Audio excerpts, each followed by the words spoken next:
Hi friends, అందరికీ మునగాకు కరివేపాకు ఉలవలతో కలిపి పొడి చేసేసుకున్నాం రండి.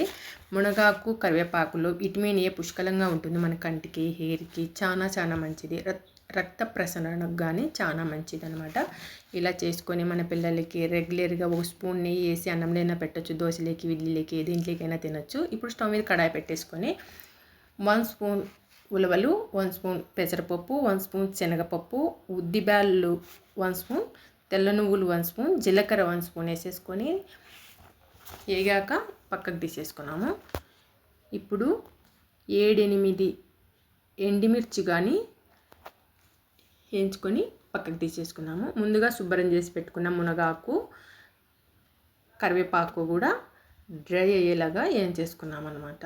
పచ్చి వాసన పోయే వరకు కొద్దిగా మీడియం ఫ్లేమ్లో పెట్టుకుంటే ఇలా డ్రై అయిపోతుంది అనమాట. మనం ఎండలో ఎండినట్లు ఉంటుంది. చూడండి, కరివేపాకు కూడా అలాగే చేసేసుకొని పక్కకు తీసేసుకున్నాము. కొద్దిగా ఆయిల్ వేసేసుకుంటే కింద డ్రై బాగా అయిపోతుంది అనమాట. నేను పప్పుదినుసుల్లోకైతే నూనె లేదు, ఒట్టి వేయించేసుకున్నాను అనమాట.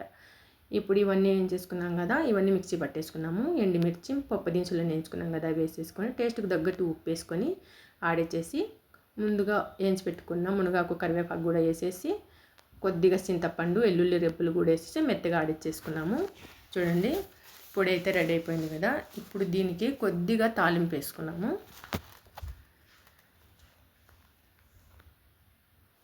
ఇప్పుడు ఈ తాలింపు వేసుకొని నిలువ పెట్టుకుంటే ఏమవుతుందంటే మనకి పొడి అనేది డ్రై కాకోకుండా టేస్ట్ మారిపోకుండా ఉంటుంది. ఫ్రిడ్జ్లో అయినా పెట్టుకొని తినచ్చు. బయట ఉన్నా కానీ ఏం కాదనమాట.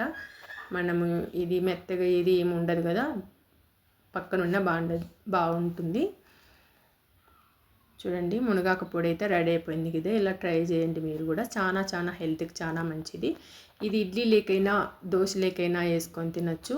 రైస్ లేకైనా పిల్లలకి నెయ్యి వేసి పొడి వేసి కలిపి పెట్టచ్చు అనమాట. చాలా బాగుంటుంది. ఆరోగ్యానికి ఎంతో మంచిది. ట్రై చేయండి.